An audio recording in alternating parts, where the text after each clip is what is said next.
Somewhere right now, a person is paying money to walk on a machine that goes nowhere. They drove there. They circled the parking lot to find the spot closest to the door. Then they walked inside, climbed onto a treadmill, and walked for 45 minutes, in place, staring at a wall. Then they drove home and sat down, exhausted and a little proud. Your great-great-great-grandmother would not have words for this.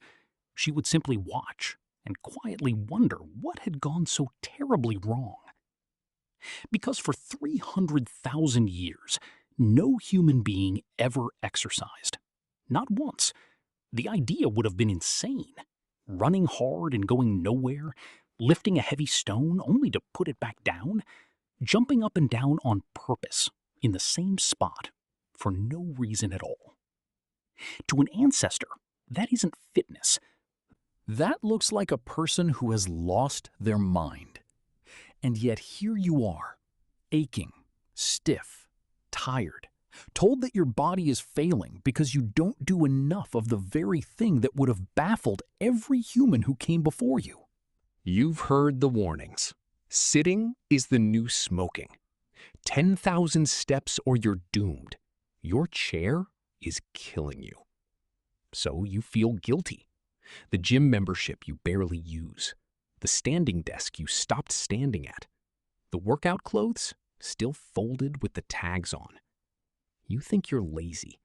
You think there's something wrong with your discipline, your willpower, your character. You're wrong.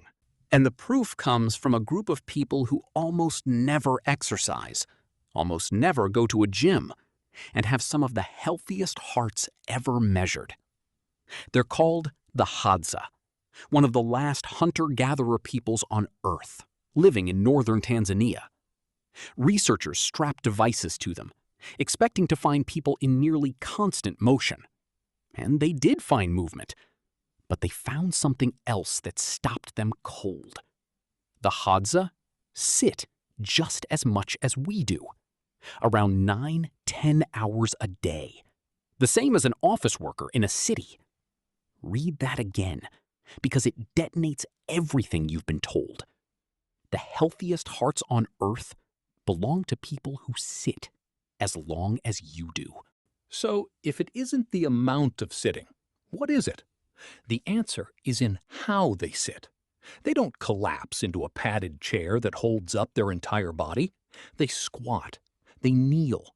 They sit on the ground, on their heels, on a low rock. And every one of those positions keeps the muscles in the legs and core quietly working, firing, alive, the entire time they rest. Their sitting is active. Yours is a shutdown. You found a chair that does the work for you, and your muscles, given nothing to do, simply switched off. It was never the sitting, it was the chair. Now, before we go back to that fire and rebuild what your body was actually made for, if any of this is landing, if something in it feels true, the subscribe button is how the next one of these finds you. That's the whole ask. Now, back to it. Because here's what makes the chair such a strange villain. Movement, for almost all of human history, was never something you chose. It was simply the price of being alive. You wanted to eat? You walked for miles, dug for roots, climbed for honey, carried it all home. You wanted water? You hauled it. You wanted to get anywhere? Your legs took you. Hunter-gatherers walk somewhere between 12 and 18,000 steps a day, not because a watch told them to, but because food does not deliver itself. Their step count tripled over the course of human evolution, and every single one of those steps had a purpose. Nobody ever took a step for cardio. And the movement wasn't just walking. We are, strange as it sounds, endurance animals. We sweat instead of panting, which lets us cool down while still moving. Our legs are full of springy tendons that store and release energy with every stride. Early humans used this to do something almost no other animal can: chase prey for hours in the midday heat until the animal simply overheated and collapsed. We didn't outsprint our dinner, we outlasted it. The body you're sitting in right now is quite literally the body of a creature built to move all day and never quit. Then, in a flash of history, we engineered the movement out. We invented the chair. We invented the car seat, the couch, the office, the elevator, the drive-thru. One by one, we deleted every reason your body ever had to move.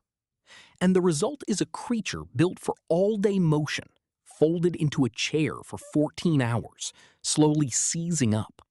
The aching back, the stiff hips, the tight neck, the strange tiredness that comes not from doing too much, but from doing nothing at all.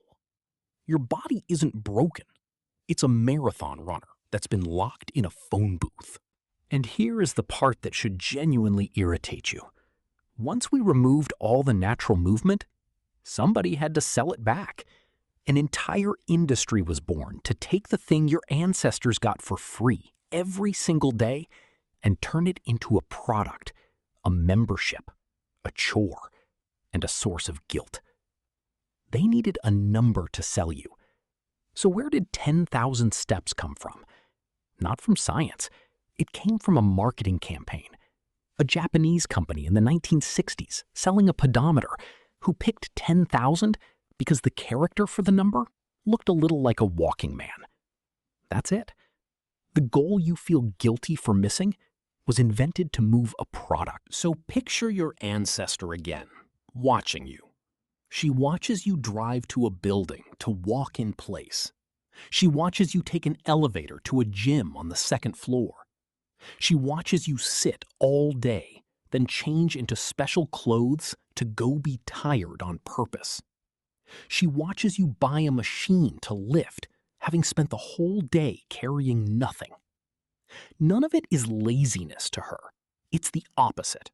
It's a person working so hard to put back exactly what their whole life was carefully designed to remove. To her, you are not unfit. You are simply a person trying to swim back upstream in a current you built yourself. This is how your body actually wants to live. Move often, with a reason. Walk to the thing. Carry the thing. Take the stairs because they're the way, not because they're a workout. Rest deeply, but rest active. Sit on the floor. Squat. Change positions. Let the muscles stay awake. Not an hour of punishment to erase a day of stillness, but a whole life, lightly, constantly, purposefully in motion, the way it was for 300,000 years. The ache in your back is not a character flaw. The tiredness is not weakness. The guilt is not deserved. You are running ancient software, a body built to move all day and rest like an animal, trapped in a chair that does your sitting for you, and a world that deleted every reason to stand up. You are not lazy. You were never lazy. You are a body built for the open savanna, asked to live in a seat. That world used to be everywhere. The walking, the carrying, the squatting by the fire, the movement woven so completely into living that no one ever had to schedule it. You can't tear down the chairs, but you can take the stairs. You can sit on the floor tonight. You can walk to the thing instead of driving to it. Your body has been telling you, in every ache and every stiff morning, what it has been missing all along. Listen to it.